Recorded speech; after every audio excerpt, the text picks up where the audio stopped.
Ó Mãe Santíssima, intercedei por nós para que possamos bem compreender os ensinamentos de vosso Divino Filho, nosso Senhor e Salvador Jesus Cristo, e as explicações dos pais da Igreja. Ó Virgem Imaculada, ofereço-vos este trabalho e peço que abençoais aqueles que o ouvirem, e que seja para a maior honra e glória de Deus. Amém.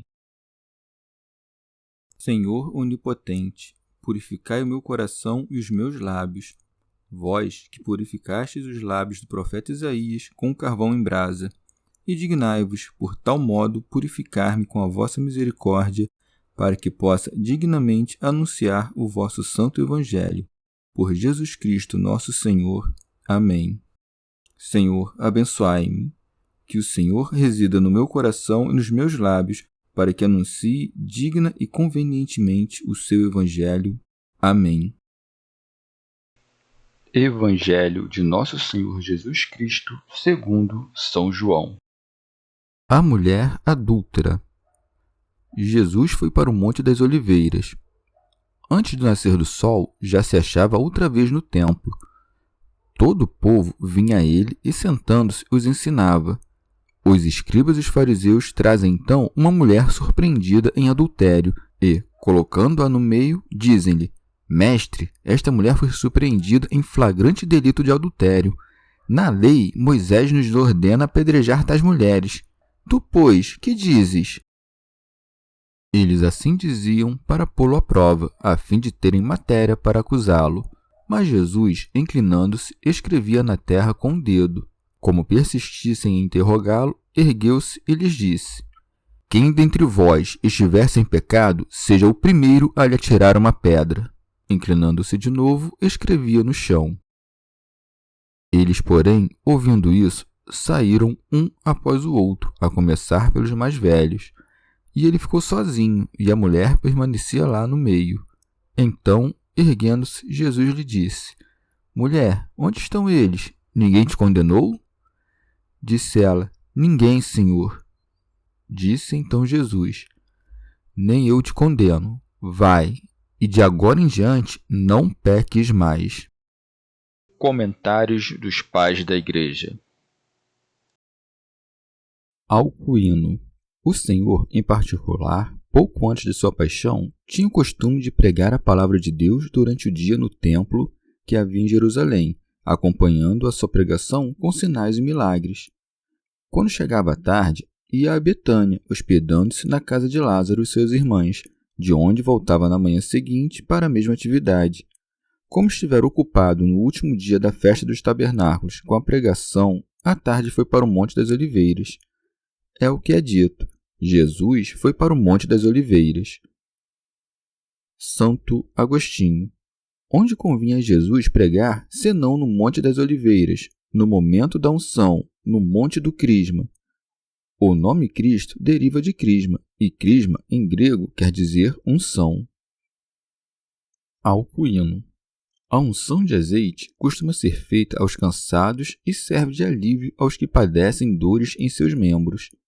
O Monte das Oliveiras significa também a sublimidade da piedade divina, porque Hélios, em grego, quer dizer misericórdia. Também a natureza do óleo corresponde aos mistérios de que se trata, pois o óleo permanece acima de todos os demais líquidos, e como diz o salmista, as misericórdias do Senhor estão sobre todas as suas obras. Prossegue. Antes do nascer do sol, já se achava outra vez no templo, a saber, para dar a conhecer a sua misericórdia e oferecê-la aos que creem, quando começava a mostrar-lhes a luz do Novo Testamento em seu templo. Com efeito, o voltar ao romper da manhã significa que começava o dia da nova graça. São Beda. Isso significa que, depois que começou a habitar no templo por meio da graça, isto é, na igreja, todas as nações começaram a crer nele. Por isso segue: todo o povo vinha a ele e, sentando-se, os ensinava. Alcuíno. O ato de estar sentado representa a humildade da encarnação. Quando o Senhor estava sentado, o povo vinha a ele, porque depois de ter se feito visível pela natureza humana que assumiu, muitos começaram a ouvi-lo e a crer nele, porque viam que havia se aproximado deles por meio de sua humanidade. Enquanto os pacíficos e os simples se admiravam das palavras do Salvador, Os escribas e os fariseus perguntavam não para aprender, mas para enredar a verdade em suas armadilhas. Por isso segue. Os escribas e os fariseus trazem então uma mulher surpreendida em adultério e, colocando-a no meio, dizem-lhe: Mestre, esta mulher foi surpreendida em flagrante delito de adultério. Santo Agostinho. Sabiam que o Salvador era bondoso, porque dele fora escrito: avança e reina por meio da verdade, da mansidão e da justiça. Trouxe-nos a verdade como professor, a mansidão como libertador e a justiça como julgador.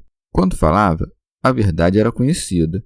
Como não se irritava contra os inimigos, era conhecida a sua mansidão. Por isso, puseram sob tentação a sua justiça, pondo diante dele um escândalo. Disseram entre si: se julga que nada deve ser feito, não tem justiça. A lei não podia mandar o que não era justo, e por isso invocam a lei dizendo: na lei, Moisés nos ordena apedrejar tais mulheres. Mas como não abandonaria a mansidão por meio da qual se tinha feito amar pelas pessoas, deverá dizer que se a deve deixar partir. Por isso, exigem a sua determinação dizendo: tu, pois, que dizes? Propunha-se com isso encontrar ocasião de acusá-lo, fazendo-lhe parecer infrator da lei. Por isso, acrescenta o evangelista: eles assim diziam para pô-lo à prova, a fim de terem matéria para acusá-lo. Mas o Senhor agirá com justiça ao responder e não abandonará a mansidão. Prossegue. Mas Jesus, inclinando-se, escrevia na terra com o dedo. Pôs-se a escrever com o dedo na terra para manifestar que os nomes daqueles seriam escritos unicamente na terra, não no céu, onde dissera que os seus discípulos se alegrariam de haver sido inscritos.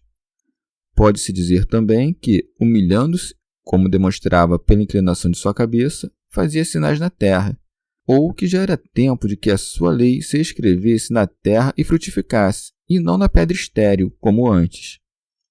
Alcuíno. Pela terra indica o coração humano, que produz o seu fruto por meio de ações boas ou más. Pelo dedo, que é flexível em suas articulações, exprime a sutileza do discernimento. Instrui-nos, portanto, a não nos precipitarmos em condenar quaisquer más ações dos nossos próximos e, voltando-nos com humildade à consciência do coração, a examinarmos-las atentamente com o dedo do discernimento. São Beda. No que diz respeito ao sentido histórico, o Senhor, ao escrever na terra com o dedo, talvez estivesse a indicar que ele próprio fora quem, em outro tempo, escrevera a lei na pedra. Prossegue. Como persistissem em interrogá-lo, ergueu-se. Santo Agostinho. O Senhor não disse: não seja apedrejada, para que não parecesse que falava contra a lei. Tampouco disse: seja apedrejada, porque não viera perder o que encontrara, mas resgatar o que se havia perdido. O que responderá então? Quem dentre vós já estiver sem pecado, seja o primeiro a lhe atirar uma pedra. Essa é a voz da justiça. Seja castigada a pecadora, mas não pelos pecadores. Cumpra-se a lei, mas não por meio dos seus transgressores. São Gregório.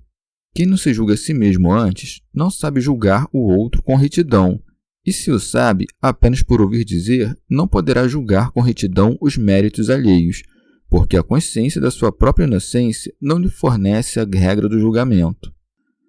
Santo Agostinho. Tendo-os ferido com os raios da justiça, não se dignou a os ver cair, mas afastou o seu olhar deles, por isso segue. Inclinando-se de novo, escrevia no chão. Alcuíno. Pode-se muito bem entender que o Senhor fez isso como era o seu costume, para que, assim como se ele estivesse ocupado em outras coisas e olhando para outro lado, pudessem ir mais comodamente. Ensina-nos desse modo figurado que, antes de corrigir o pecado de um irmão, assim como depois de lhe ter corrigido, examinemos com atenção se estamos isentos daquela culpa que repreendemos ou de algumas outras culpas. Santo Agostinho. Assim, pois, aqueles, feridos pela voz da justiça como por uma flecha, e encontrando-se culpáveis, uns depois dos outros, se retiram todos.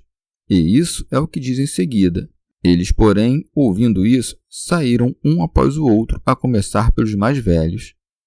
Comentário de São Tomás de Aquino em forma de glosa. Que talvez fossem mais culpáveis ou conhecessem melhor os seus próprios pecados. Santo Agostinho. Ficaram apenas dois, a miséria e a misericórdia, pois segue. Ele ficou sozinho e a mulher permanecia lá no meio.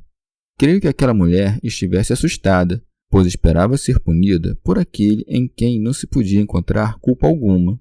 Ele, porém, que repelira seus adversários com a língua da justiça, volvendo a ela o olhar de mansidão, perguntou-lhe: Mulher, onde estão eles? Ninguém te condenou?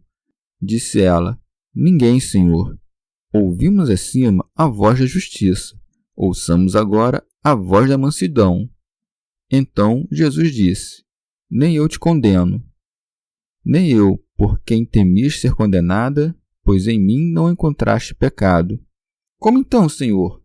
Incentivas o pecado? Não, absolutamente. Presta atenção ao que segue. Vai, e de agora em diante não peques mais. Logo, o Senhor condenou mais o pecado, não o homem. Se fosse fomentador do pecado, teria dito: Vai e vive como quiseres. Esteja segura de que eu te livrarei. Por maiores que sejam os teus pecados, eu te livrarei da geena e dos suplícios do inferno.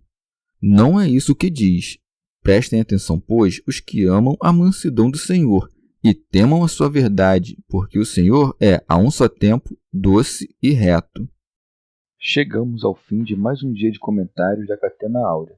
Muito obrigado por ficarem até aqui, que Nossa Senhora derrame suas graças sobre nós e até amanhã.